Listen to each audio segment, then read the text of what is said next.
Hey, what's up? Hello. Welcome back to Cardinal Territory. This is episode 17, and it's a very special one. I'm Katie Wu. He's Trevor Rosenthal, and our very first guest interview in the long 2-month history of our podcast is St. Louis Cardinals manager Oli Marmol. We are so excited you are here. Oliver, how are you? Thanks for doing this.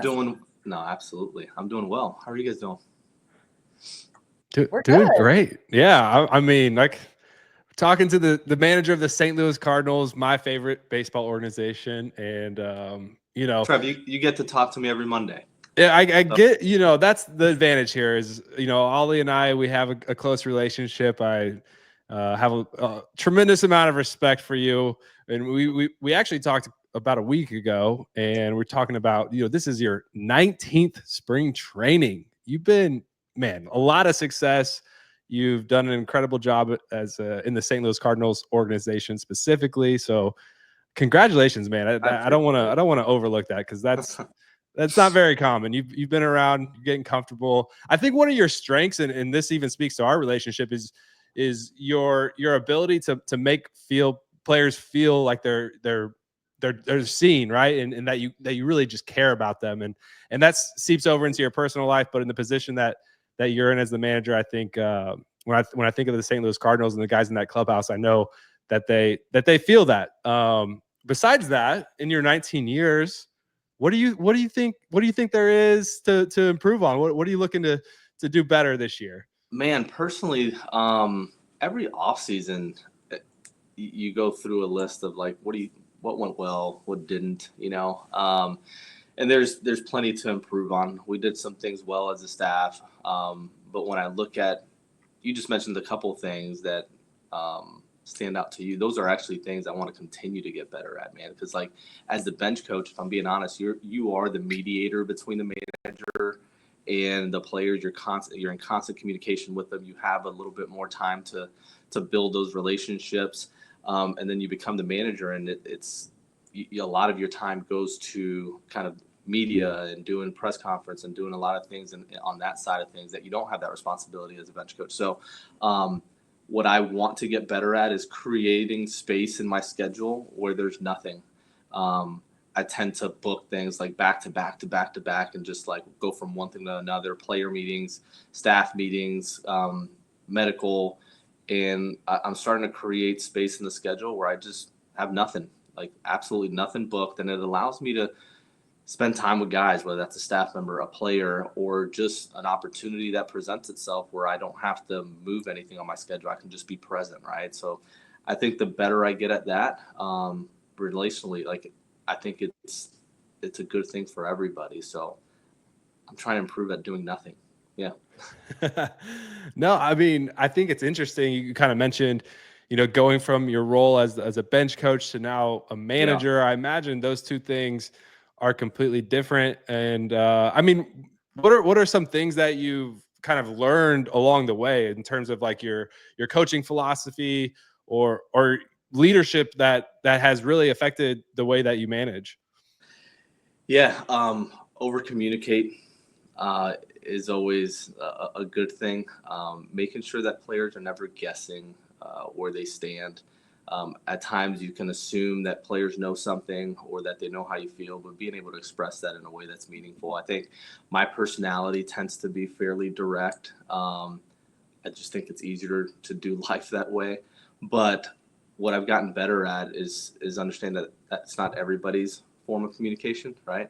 And at times, like I have to take a step back and put myself in the shoes of that player or that staff member and how I communicate. So, yeah, man, I think that's the name of the game is being able to actually be honest with yourself and like, man, what do I do well? What I don't do well? And how can I improve on those things? That's what the off season's for. And you have to have people in your life that'll just shoot you straight as well, man. Like just tell you what you're missing, what your blind spots are. And that's always a plus.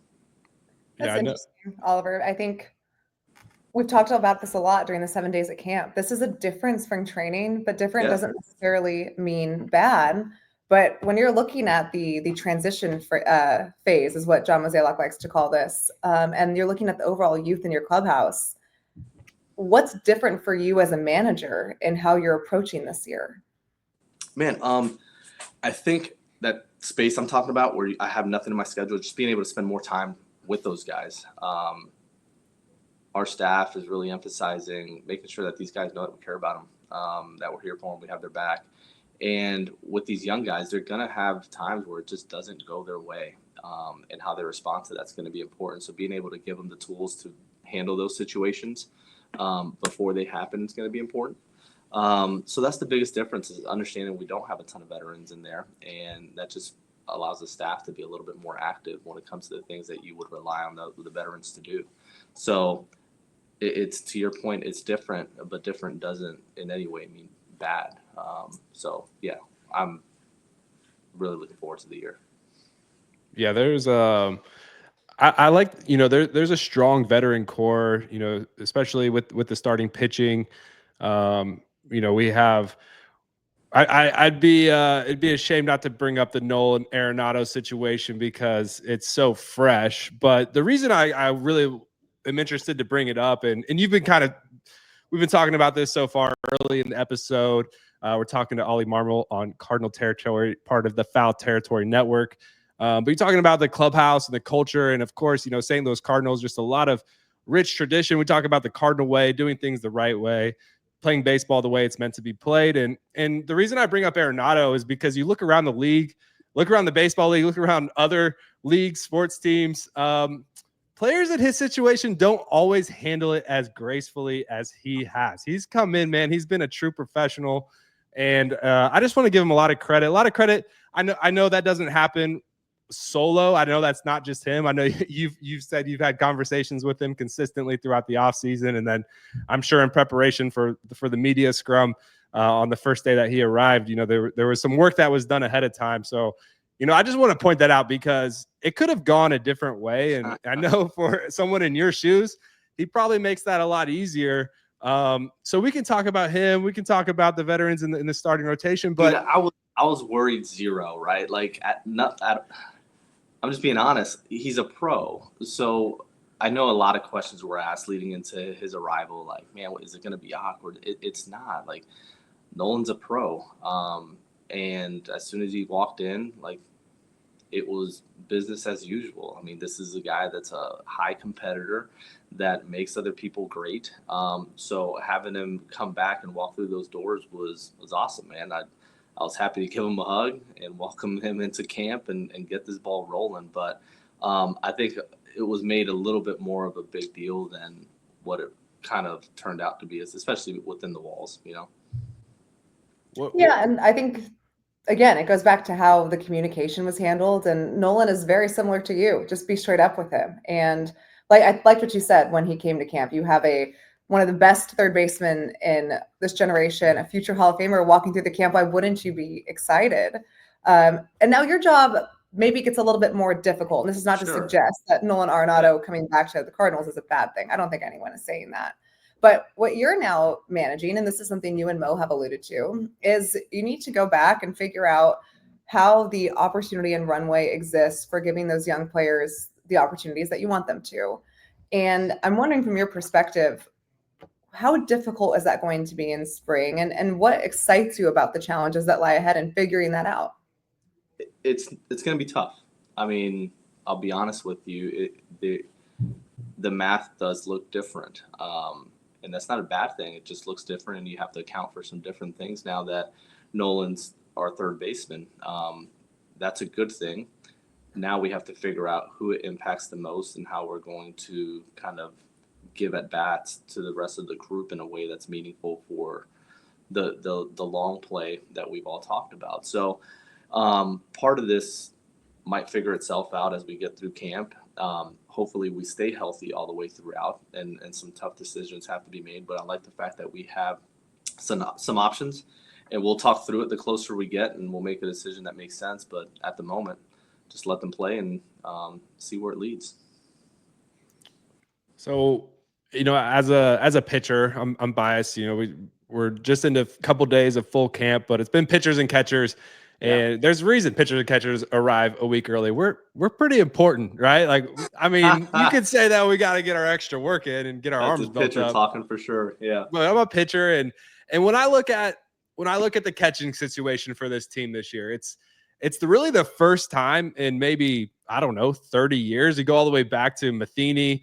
You go back, we had Yachty and then Wilson Contreras, like 3 veteran guys that have been at the helm of this organization for a long time. And this year we have guys that aren't necessarily veterans. And so I'm just interested, from the catchers that you've had in camp so far.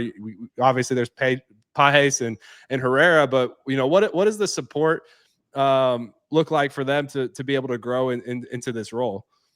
Dude, they're really good at what they do. Like they're different as far as what they bring to the table. But you look at Pages, this is a guy, we talked about it a couple of days ago, man. He comes up through the minor leagues. He's somewhat sloppy with his diet and just the way he goes about it. And he makes a change to really tighten those things up and take his career serious, knowing that, man, like, I need to give myself the best shot to be a big leaguer. And he makes certain adjustments.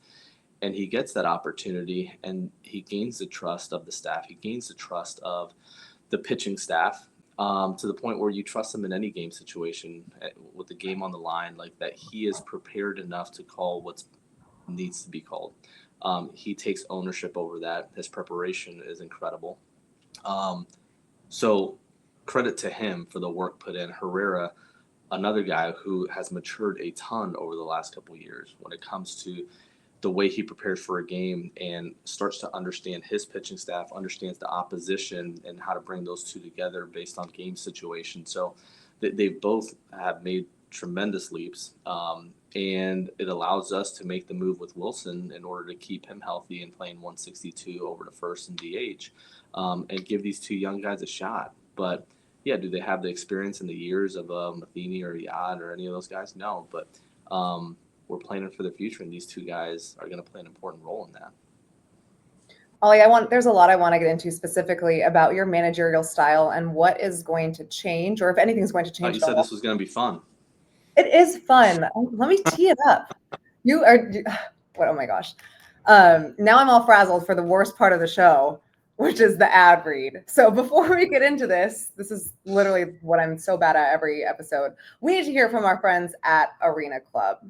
Oh, Todd Father. Remember the good old days when we would have the cards in the binders, but then they'd get all messed up and we're trying to sell online and it's just real clunky? They really actually weren't the good old days, were they?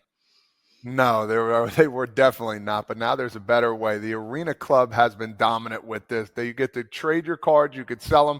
But the best part for me is getting them graded. I love everything about that. This new age of getting cards graded. You could display them on your online showroom, your mobile device. It's the coolest thing in the world.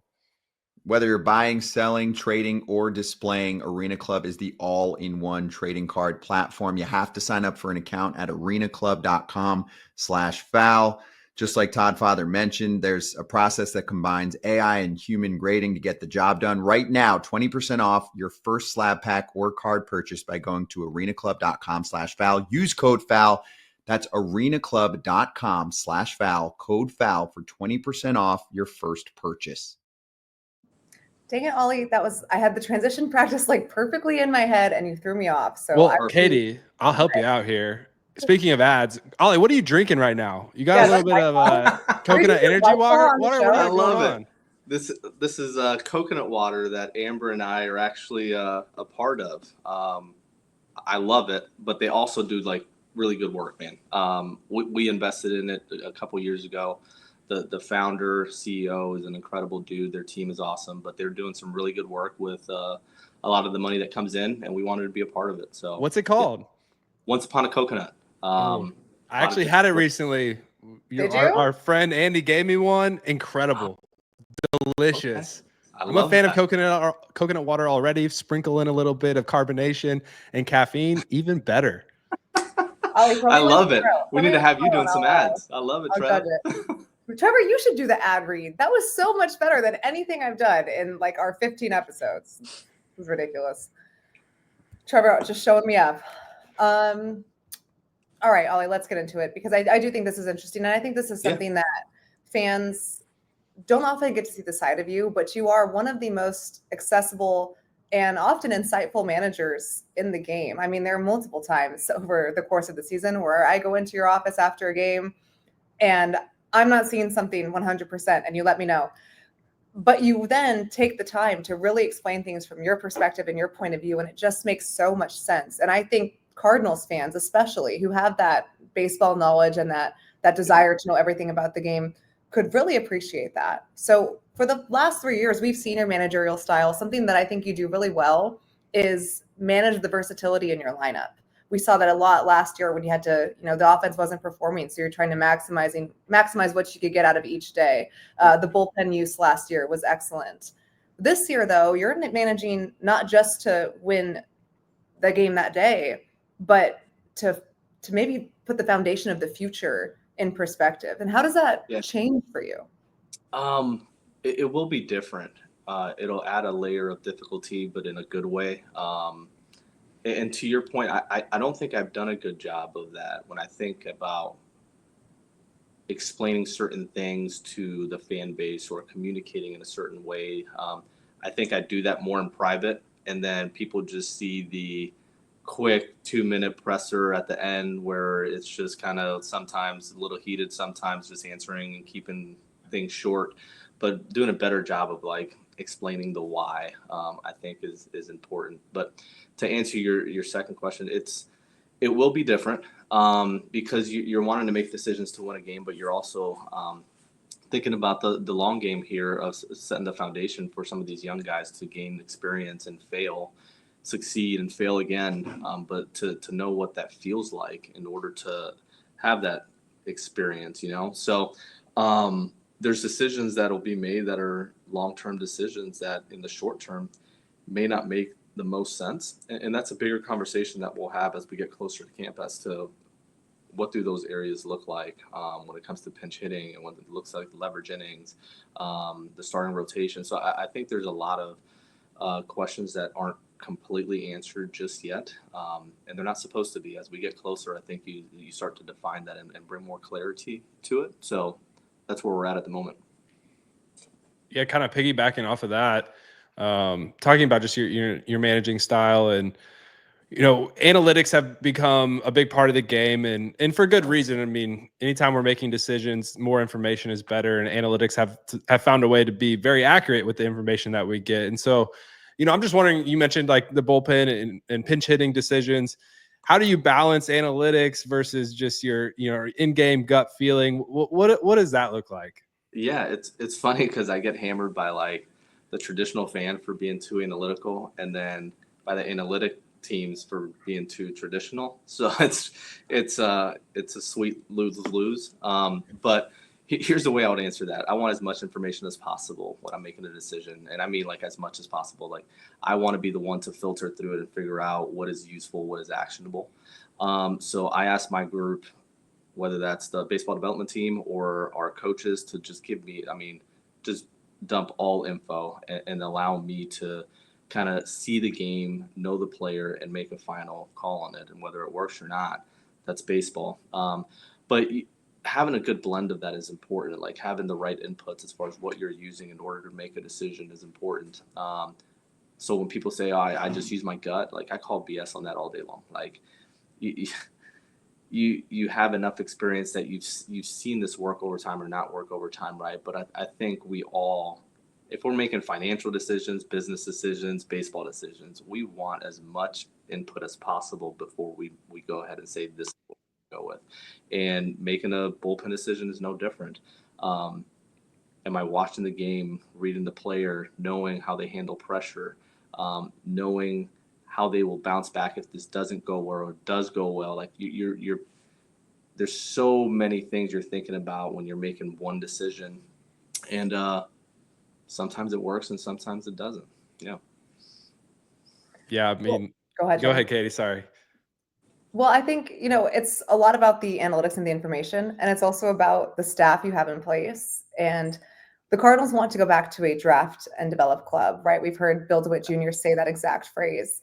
When you look at your coaching staff right now, and this is not a coincidence, you have an entire major league staff full of player development experience. Now, in years prior, we've had these conversations. The major leagues are not for developing players. But this year, in order to get you guys back on track long term and bring back winning baseball and the culture to St. Louis, you need to develop in the major leagues.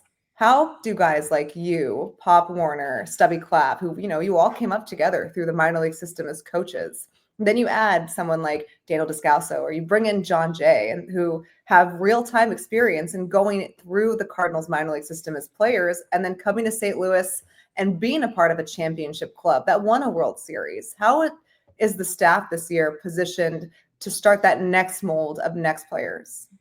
The quick answer is that each one of these staff members is extremely passionate about teaching, and that's important. Like, that is where they find their why. Like, I love teaching.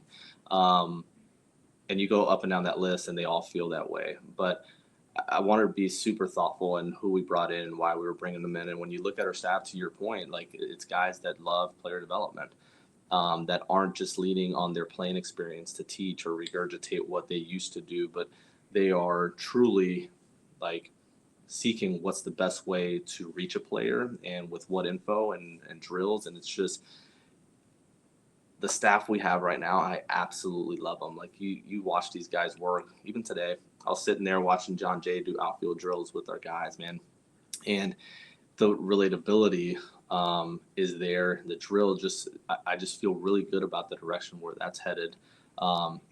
Daniel's super relatable in how he approaches the game, and players and guys love him. Brant Brown is, just a preparation maniac.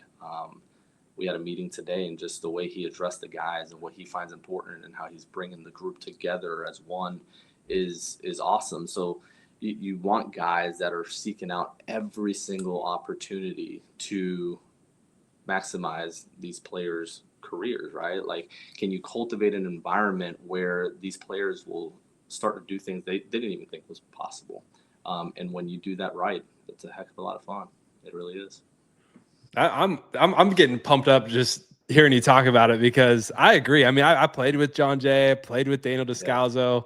I've talked about them a lot. You speak of outfield drills. There was no better guy at getting work in during batting practice or prior to the game than John Jay. The stuff that he was doing in the outfield, coming up with creative ways and intentional, purposeful drills for him to get better, and you would see it pay off immediately in the game. And as a team, we're a beneficiary of that. So I'm super happy that Jay's in there.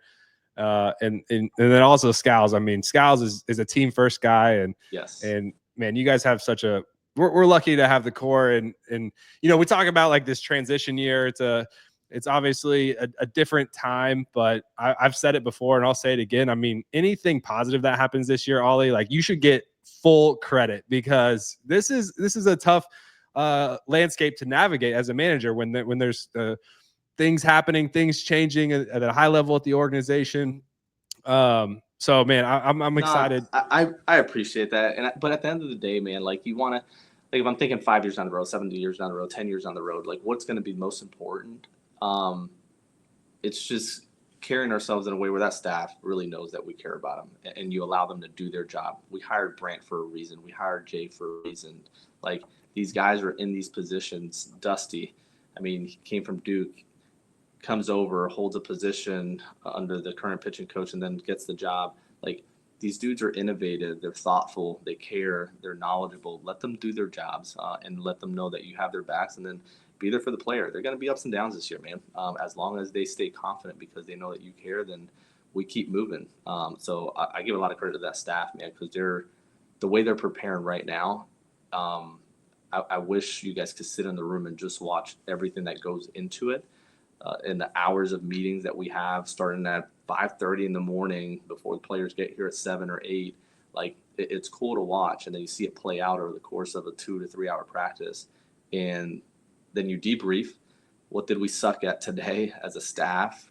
What drills didn't go well? What did we do well as a staff and players? And then you, put it all together. And they're downstairs as we speak right now. It's 3 o'clock. They're down there prepping for tomorrow's practice, right? And then we'll get here again at 5 o'clock and ramp this baby up again. So a lot of credit to that group.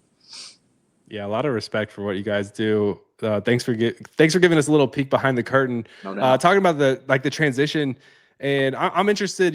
We're coming off maybe a couple days ago, full camp, and to start off the camp, at least in my experience, there's always that first day where it's like closed doors. the GM, the owner, you get up and you address the team, and it's closed doors for a reason, right? We don't deserve to know everything that goes on. But just, in terms of this transition and your messaging to the team, like what is your message to this clubhouse right now? Yeah, this was the first year where I kept that room even smaller. And my message was fairly short, succinct, direct. And it'll stay in that clubhouse. But yeah, I'm excited about our group, man. I think they're thinking about this the right way. And I say that I'm talking about the 40-man non-roster, everybody that was in there, the coaching staff, the guys that are coming from the minor leagues, coaching staff that are helping us. It was just, I think guys are in the right mindset and are approaching this the right way to build something that's truly lasting. That's the way I would put it. Yeah. Oli, what does excite you about this year's That was a squad? long way of your question, Trev. Hey, you're an expert, brother. He's really good at this. You know who else is good at this? Descalso. I've peppered him with so many questions, and I didn't get one single answer, but he sounded really good. So whatever you guys are practicing in your media training, it's working. We tried to butter him up, Katie. We spent 25 minutes buttering him up to get on the inside, and he was ready. Yeah, and he's just like, no. Try again. We got to be better, Trevor. This is bad. Oh. Well, I mean, okay, so like just a fun question. Let's make it fun. Okay, if you could pick one former Cardinal player in their prime to add to this roster, who would it be and why? In their prime? In their prime. I'm going with AP. Okay. I mean, we kind of saw that. We kind of saw what that looked like in 2022. Yeah. Yes. Him in his prime is pretty special. And I just love him. I love having him around. So having him in 22 was cool. It really was. It's one of the highlights of just seeing the ups and downs of that season, man. And the conversations that took place, and then seeing him go on that run. I was able to talk to him 2 days ago or so. And, man, I loved everything that happened that year. That was pretty cool. All right. Well, how about this? How about I lived in St. Louis for 11 years. Very near and dear to my heart. All of my kids, my 3 daughters were all born in the city of St. Louis. Have a lot of close relationships and friends there. It's a great city, great baseball town, but just great city. A lot of diversity, things to do, great food, restaurants. What's your favorite part about managing the St. Louis Cardinals? That this city only cares about the St. Louis Cardinals. And that's no disrespect to anything else that's happening in this city. But that's what this city is about. Like, the Cardinals are truly like it's what matters, right? So I love the responsibility of carrying that. Like, I don't take that lightly at all. Yes, is it fun? Do I have a good time? Yeah, but there's weight to that. And I love the fact that you wake up every morning during the year and there's some real accountability to doing it well. And if you're not doing it well, it sucks and people hate you. And if you're doing it well, they like you. I wouldn't get to love you. And I think they love you once you win a World Series, but they like you. They tolerate you if you're winning, But I love that responsibility and that back and forth because I don't think I would do this in a city where there wasn't that accountability. Like, it just wouldn't get me excited enough to do it. So being able to do it in St. Louis, and I know nothing else but St. Louis, right? To your point, it's the only place I've ever been as a player, minor league staff member, all the way through to hold the seat today. But that's the fun part. It is being out with my family and someone stops you and tells you how much they appreciate like what you're doing for the city, whether it's off the field or on the field, like those type of things. That's the cool part about it. Well, to that point, Oli, we're almost at time here, but I think this one's important. I know time flies when you're having fun, right? Okay. I am having fun. I'm smiling the whole time. You're good. You are. What's your message to the fan base this year? I mean, this is different, right? And we talked about the expectations here. This team can still win. It's just not really set out in the way, they didn't spend it in the offseason. A lot of uncertainty about what the transition is going to look like. But for this year, what's your message to the fans? Yeah, like when I think about St. Louis, when I think about what the norm is, the difference is this play on youth, right? Like it is going to be a youthful team. it'll lack some experience to the degree that we've seen in past years. That's different, but that doesn't mean it's a bad thing. And I think what's going to be important, and I'll find a better way to kind of articulate this, but it's filling up that stadium regardless of what's going on, so that these young players know what it feels like to play in St. Louis. So they understand what it feels like to play in front of like Cardinal Nation, right? So if I'm a Burleson, if I'm a Mason Wynn, if I'm a Jordan Walker, if I'm a Herrera, like you go down that list of young guys, like I want them to feel. My first time experiencing it was in 2011. They flew Amber and I, prior to having kids, to the World Series, and we sat in the stands, and it was incredible. I mean, it's a drug. Like you literally sit there in the stands. I remember looking around, and this place was going wild. Towels, I mean, it was just nuts. And I remember looking at my wife like, this is all I want. Like this is what it's about right here. Like I want to do this. And it makes you strive for that exact thing, right? So when you hold this seat now, I want them to experience that version of Cardinal Nation, of we're shooting for that, playing in front of this style of fan base, packed house, that excitement, that energy, because it's an exciting group, and they're hungry. Are they going to make mistakes? Absolutely. But these guys are hungry to leave their mark on this franchise, and I think we're going to see a decent amount of them do exactly that. That's awesome. I'm fired up. Hey, and honestly, in 6 weeks, which will fly by, maybe not for you since you're waking up at 4 a.m. every day, I'm excited to see what opening day is going to look like. Opening day to me, no one does it better than St. Louis. And again, while I certainly understand where some of the fan base is, it's based on the direction, the lack of moves. Again, I don't think it's far-fetched that this team can win. I get it. I do. I get it.